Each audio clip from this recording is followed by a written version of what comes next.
Oh my God. Oh my God. It's a surreal feeling. We did it. The Celtics are the balls. Oh my God, we did it. At long last, after a summer of hatred, after a summer of disrespect, after a summer of celebration, after a summer of Olympic basketball and underwater workouts, of unnecessary discourse and absolute nonsense, it's time to be delusional about real, live, basketball reference sanctioned, remembered forever, etched in history, but still not that important because it's only the regular season basketball. Ladies and gentlemen, boys and girls, Celtics fans of all ages, it is time to get delusional with me once more. It is time to strap on your lucky Celtics earring and favorite Tatum jersey, because the Celtics are back tonight after 16 long years. I grew up, I got a whole agenda of stuff I wanted to talk here, but the first thing I want to say is I grew up with Kevin Garnett, Paul Pierce, Ray Allen, Rajon Rondo, and the All About 18 commercials. I remember when they won 18. I was at my grandma's house when they blew out the Lakers in that final game. I remember the year that they lost in the finals to the Lakers in Game 7, and I remember my parents not letting me stay up to watch that game because I think we had something to do early in the morning, and I remember being devastated to wake up and find out the final score. I remember commercial after commercial, promo after promo, where it was, for this city, it was all about one thing for so long. It was about raising the 18th championship banner for the Boston Celtics in the rafters of the TD Garden. And today, at long last, the Boston Celtics do just that. Changing forms and faces, it was not Paul Pierce, it was not Kevin Garnett, we know it wasn't Ray Allen, it was Jason Tatum, Jaylen Brown, Al Horford, Jrue Holiday, Derek White, Joe Mazzulla, and friends. And today is the day that the haters and losers will weep and cry, or at least turn their TVs off, because you could talk as much smack as you want on the C's. You can call Tatum corny. You can say Jaylen Brown can't go left, but nothing will stop that banner from going into the rafters tonight for the Boston Celtics.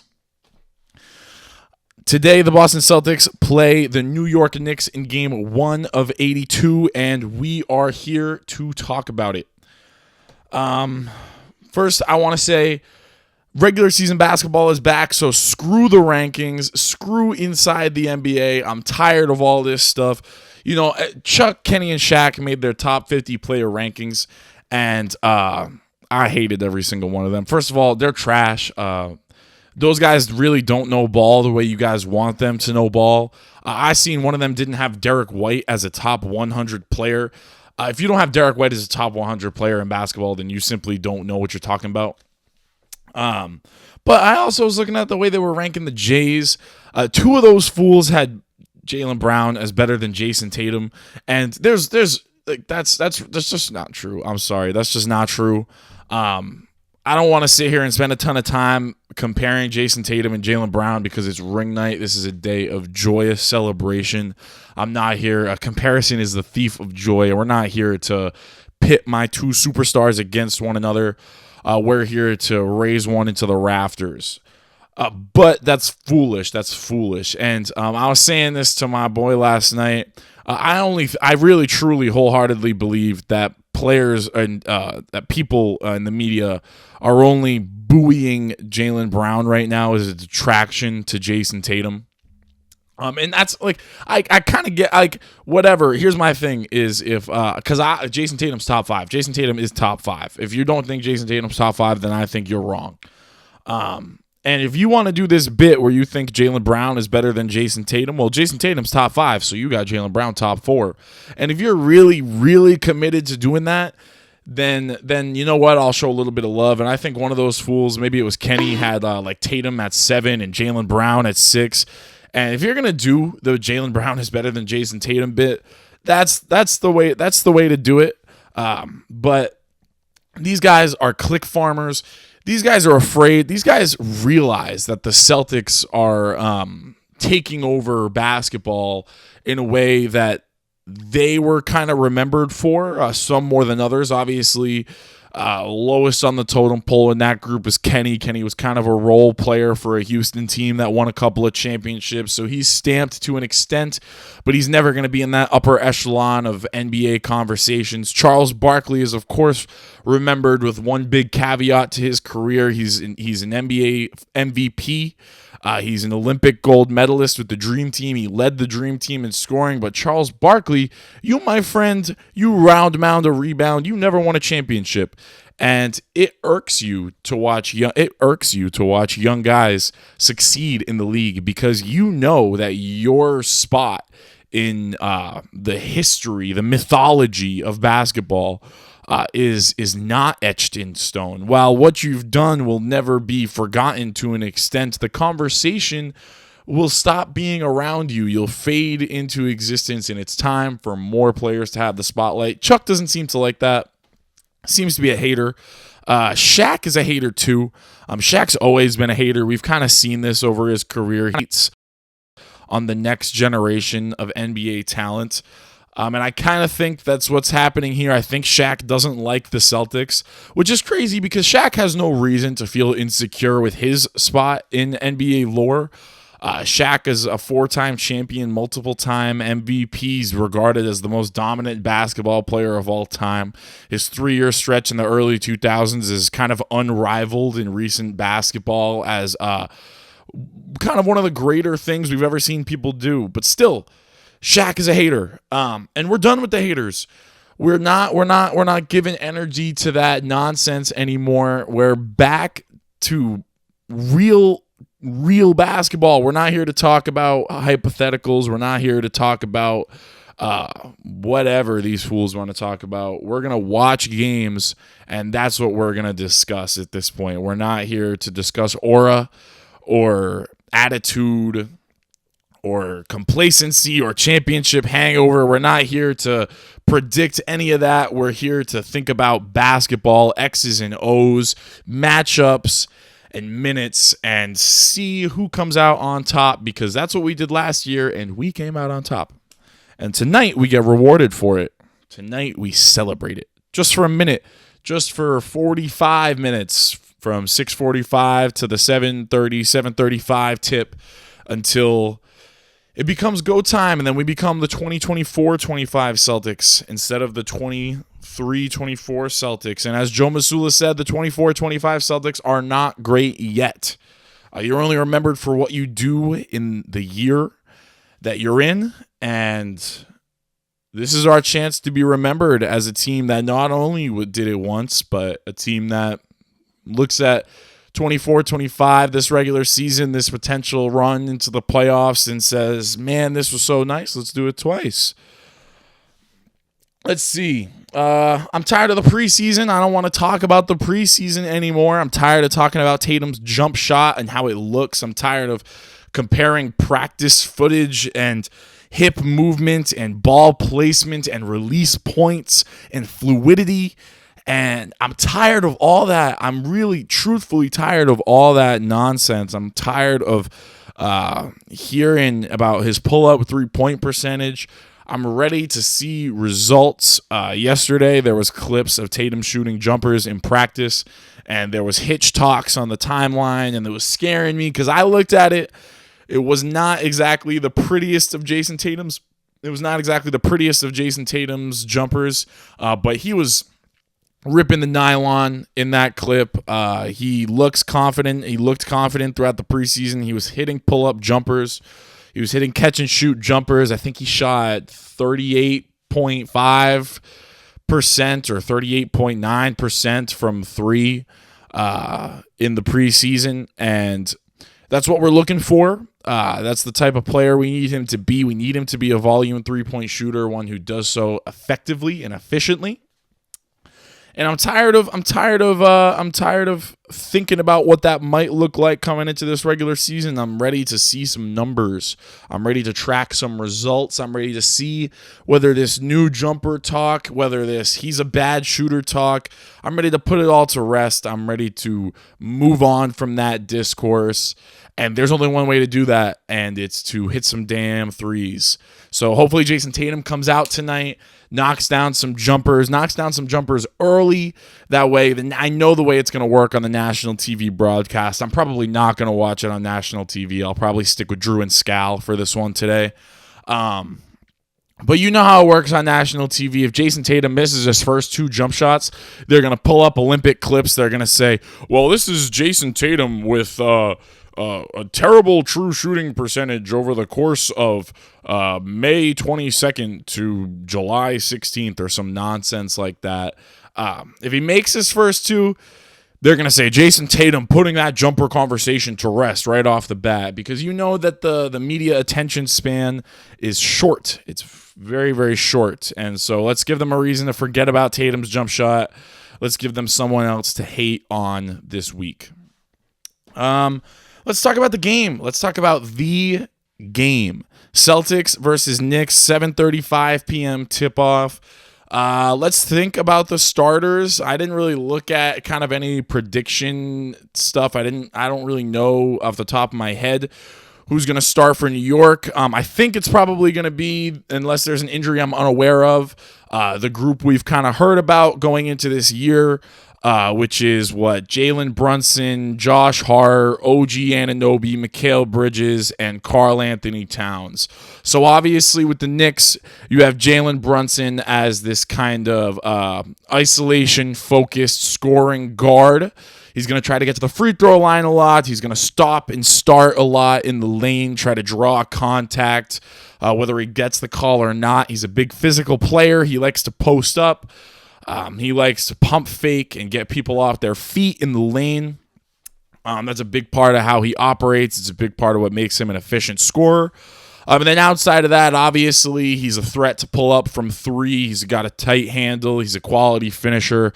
Jalen Brunson's an elite offensive player. He's on the scouting report, obviously. Top billing for New York Knicks. We've got this new New York roster construction. They made a bunch of moves this offseason, of obviously the most recent of which being shipping out Dante DiVincenzo and Julius Randle to bring back Karl Anthony Towns. I'm excited to see how that looks for New York. It's probably going to take some time to gel into a quality basketball team. We'll see how they look tonight. I feel like it takes time for new acquisitions to settle into the offense. We still see Karl Anthony Towns watching Timberwolves preseason games on his phone. That's a little weird. I know those were your friends, but you're employed by a new group of dudes now, so it's time to clock in and lock in if you're big Bodega. We'll see. For the Celtics, I don't expect Luke Kornet to get the nod. I really, really wanted to see Luke get the start. He's going to get plenty of starts. We're going to have back-to-backs in this early portion of the season without Kristaps Porzingis. But it looks like it's going to be Al Horford. Al Horford only suited up for that last preseason game, and he started. It's ring night, it's banner night, and Al Horford's going to be crying probably. So it'll be important for him to get his moment, and Al Horford starting is obviously, strategically speaking, valuable. Al Horford's better than Luke Kornet. So I expect the C's to go with the classic Drew Holiday, Derek White, Brown, Tatum, Horford. And the question then becomes, what is Joe Mazzulla going to do matchup-wise? And there's a few different options. I really think it comes down to who do you want guarding Karl Anthony Towns. And I saw this a little bit on my timeline this morning when I woke up. Joe Mazzulla in the past has put Drew Holiday on Karl Anthony Towns in some of those Minnesota Timberwolves matchups that we had last year. And Drew Holiday is obviously a strong, sturdy, rugged defender, and Karl Anthony Towns has a bit of an unseriousness to his offensive game. He's a little bit out of control sometimes, especially on those post-ups. He obviously has a willingness, or not even a willingness, more like a desire to step behind that three-point line, and a huge portion of his shot profile is out on the perimeter, and that's what the Knicks want him to do. They want to copy that Kristaps Porzingis schematic strategy of spacing the floor and opening up lanes for drivers. That's why you get Karl-Anthony Towns to put him 27, 28 feet away from the basket and suck rim protectors away from the basket. So I think that there's an opportunity to put Drew Holiday on Karl-Anthony Towns tonight. I expect to see Jaylen Brown pick up Jalen Brunson. We could see our the stock exchange, Drew and Derek. We're going to see them pick up Brunson a lot. But we're coming off an NBA Finals where Jaylen Brown showed me that he's one of the best perimeter defenders on earth, point blank, period. What Jaylen Brown did to Luka Doncic has not been discussed enough over the course of this summer. And what Jaylen Brown seems to be capable of in terms of guarding opposing teams' number ones, I'm excited to see him continue to take on that challenge, and I want to see it start tonight. I'd like to see him pick up Jalen Brunson because in my viewing experience, I feel as though Brunson struggles the hardest when he's picked up by guys that are bigger than him, stronger than him, longer than him. And we saw this in the clip of Anthony Edwards guarding Jalen Brunson in the preseason. Anthony Edwards has a greater wingspan, more weight, more athletic than Brunson. And when Brunson tries to get into that post-game shimmy shake, all you have to do is, if you're stronger than him and you can absorb the bumps that he wants to give you, sit on those pump fakes, keep your feet planted, and wait to contest that 18-foot fadeaway jump shot. And if that's what Jalen Brunson wants to take over and over again, obviously he was a quality player offensively all of last year.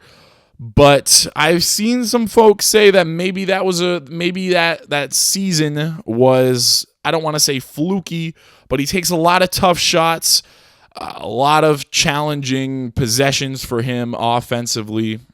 We'll see if he's able to work through all that as another year of the primary scorer and facilitator for this New York Knicks offense.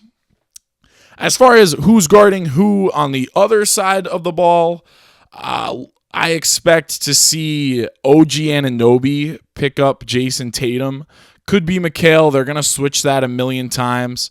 Karl-Anthony Towns is probably going to stick with Al Horford. Mikal and OG splitting up the Jays. Where are you going to hide Jalen Brunson? Good question. If I were to guess, I'm putting Jalen Brunson on Derek White to start. I think that leaves Josh Hart to guard Drew Holiday. If I'm Tibbs, I think that's what I'm doing. I think the reason you go out and acquire these defensively minded wings, I don't think Mikal Bridges is really like that. I hope he doesn't make me eat my words. But OG Anunoby, Josh Hart, those guys are hard-nosed defenders out on the perimeter. The reason you get those guys is to put them on Jason Tatum and Jaylen Brown. It's not even for the complete NBA landscape. It's because the Celtics are the best team, and you need wings to guard the best team. So we'll see how effective this new Knicks perimeter defense is against the Boston Celtics. I think they're lacking a little bit in rim protection. Karl-Anthony Towns doesn't concern me too much on the interior. He's going to get we know the Celtics are capable of pulling opposing rim protectors away from the basket, and we know that's what they're going to do in this opening lineup to Karl-Anthony Towns. They're going to keep him 20-something feet away with Al Horford, and that's going to keep driving lanes open for Jaylen Brown and Jason Tatum. I expect them to go at Jalen Brunson considerably. If that's in isolation with Derek White, maybe a little. More likely, I expect them to put Jalen Brunson in actions over and over again. Inverted ball screens up at the top. Expect to see Jason Tatum put Jalen Brunson in actions a lot. Expect to see Jaylen Brown post up Jalen Brunson whenever possible. And the Celtics are going to score, probably. That's what they do. They have the most efficient offense in the league. They had one of the most, if not the most efficient offense in the history of basketball last season. They're going to take threes. They're going to drive and kick. They're going to open up these beautiful game possessions where they're going to put the Knicks in rotation. They're going to beat I've seen Jason Tatum beat Karl-Anthony Towns off the dribble a million times. We're going to see that happen. We're going to see a forced step up, dump off to Drew Holiday in the dunker spot. That's a layup or a kick out to Derek White in the corner for three. We know how the Celtics offense wants to operate. We know that they're committed to the game plan. At this point, it's just a matter of going out there and playing some basketball. We know what it's going to take. We know how we want to play, and it's time to go do it. I'm excited. I'm excited to see the ceremony. I'm excited to see the rings, to see specifically the big three. When I say the big three, I'm talking Jason Tatum, Jaylen Brown, Al Horford. I really want to see those guys get some jewelry. Of course, those guys deserve it as much or more than anybody else in green. And to see them perpetually stamped as champions, Hall of Fame caliber players, as dudes whose legacy can only be talked about a certain way from now until the end of time. I'm excited for that. I'm excited to see what the bling looks like. I expect big, gaudy. I expect diamonds and size. And this is they're gonna be beautiful, and it's gonna be beautiful to watch. They're gonna play "We Are the Champions" as the whole world watches Banner 18 rise to the rafters. There's really, really nothing more I could ask for in this life, and there's nothing more I could ask for on Tuesday, October 22nd, the year of our Lord 2024. I really this is an exciting day. The only other thing I want to do in this video is I want to predict, and this year I'm gonna give the people the keys to financial wellness. I'm gonna give you guys gambling picks, and we'll see how terrible I am at that. I'll keep track of my successes and failures. So here it is. My predictions. I'm always going to predict the Celtics to win. Very seldom are you going to see me get on here and predict the Celtics to lose. I want to see Jason Tatum hit 3 threes at least. These aren't my betting predictions. These are just my hopes. I want to see him get to 5 or 6 assists, 28, 10, and 6, 28, 10, and 7. That would be a really high-quality game for Jason Tatum. I want to see Jaylen Brown be aggressive in transition. I want to see Drew and Derek do all the little things. I want to see us take 45 threes. I want to see us rebound hard, defend. I want to see us make the Garden faithful proud. And I think if we do all that, then the Celtics are going to win this game. That's all I'm thinking. I think if we do what we're supposed to do, if we play the game the way we know how to play, and I think that's going to be a common theme for the Celtics throughout this season because we're the better team in every matchup.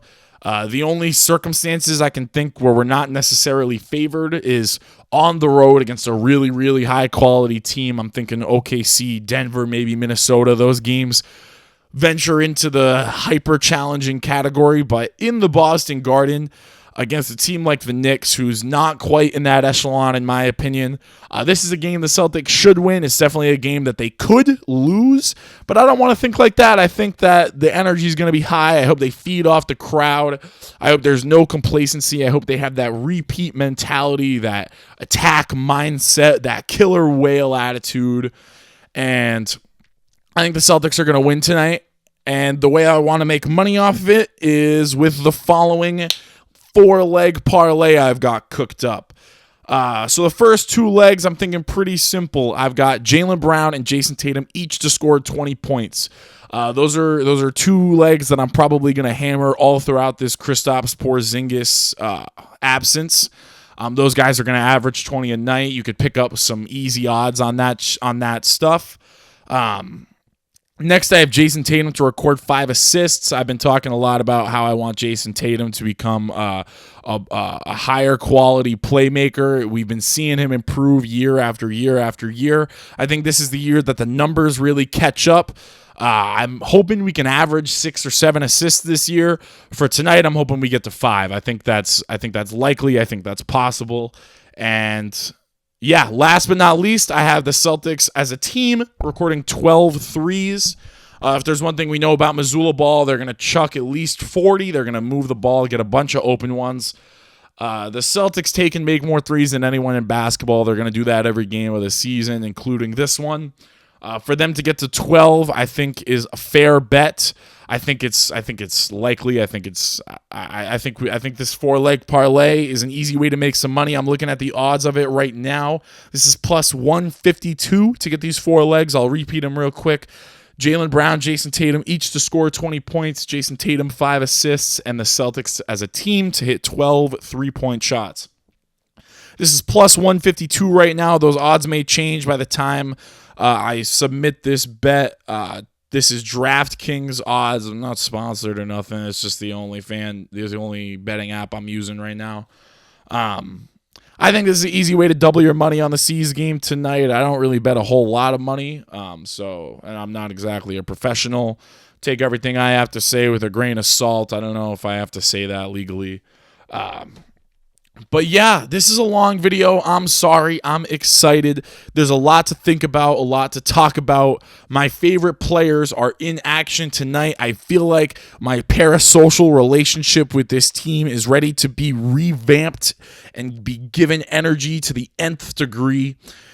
We waited long and hard for a group of 15 green guys to win 16 playoff games and raise banner 18, and we won the 16 playoff games. Tonight's the night we raise banner 18.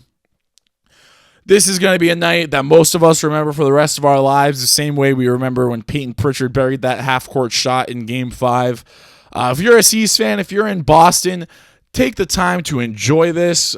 Crack open a little champagne with your pals. Tonight we were already defending champs, but tonight we move on from that chapter. We close the book on banner 18, and next is 19. It was all about 18 for a really, really long time, but next is 19, and that next journey starts tonight, however long it takes, whatever it takes. The green team's going to fight for it, and I'll be delusional talking about it. So I hope everyone enjoys the game tonight. I will definitely be enjoying the game tonight. Go C's. Love the C's. Stay delusional, my friends. Until next time.